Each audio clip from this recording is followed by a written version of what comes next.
Toujours ici, Webcam Day, donc à Angers, dont je reçois Karine Lazimi. Bonjour. Bonjour. Donc vous êtes responsable des activités expérience digitale chez Allianz et vous avez fait une conférence sur exploiter les opportunités de Twitter et un retour d'expérience. Est-ce que vous pouvez me dire un peu plus sur votre conférence?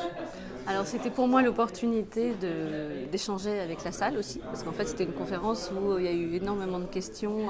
On en reparlera peut-être tout à l'heure sur comment faire en sorte d'accompagner les collègues en fait en interne, puisque à la base l'idée était d'expliquer comment nous utilisons Twitter au quotidien et surtout dans notre relation avec les clients.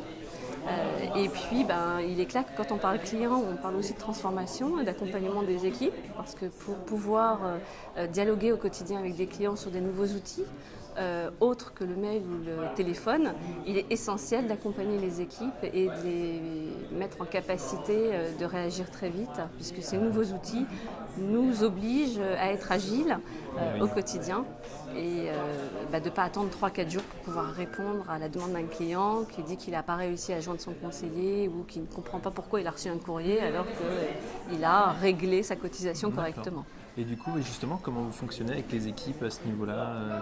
Alors, pas mal de programmes sont mis en place. On a une Digital Academy, on intervient nous au niveau de l'expérience digitale. On a une équipe, nous formons en vrai, en IRL, in real life. On forme les personnes aussi dans des comités de direction ou en équipe.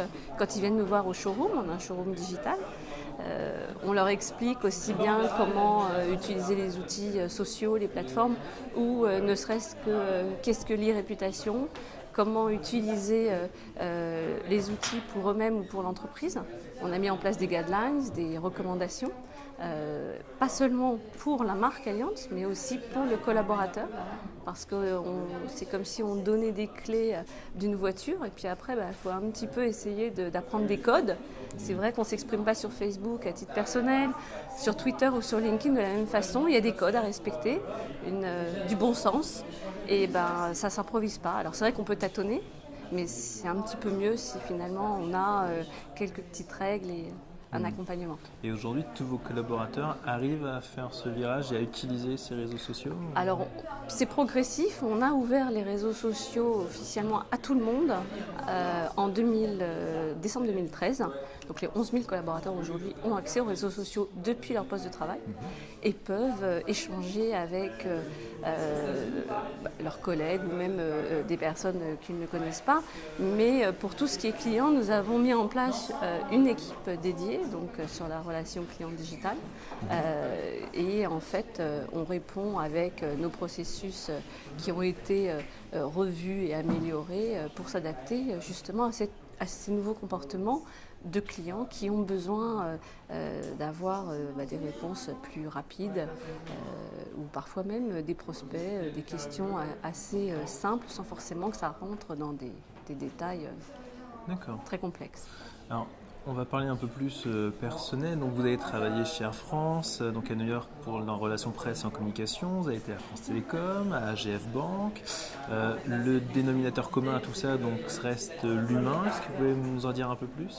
Alors oui, effectivement, quand vous avez cité donc pas mal d'expériences professionnelles et de projets, finalement tout tourne autour de l'humain, de la relation qu'on a avec les autres, et que ce soit de la formation, de l'accompagnement, du relationnel avec des journalistes, c'est l'écoute, l'échange, et c'est de comprendre les besoins. Au niveau commercial, ça va être pareil, et au niveau événementiel aussi. Et on le voit aujourd'hui sur Twitter, où on monitore, on écoute. Du coup, vous avez de l'analyse de sentiments, et donc vous comprenez quand la personne est en capacité de comprendre ce que vous essayez de faire passer comme message ou pas. Jusqu'aux nouveaux outils où on voit quand on a la possibilité de voir que certains contenus performent mieux que d'autres. Et l'humain, c'est pareil. On sent qu'il y a des messages qu'on fait passer. Et comme moi, j'adore échanger et rencontrer des nouvelles personnes. Je fais souvent le parallèle avec Twitter.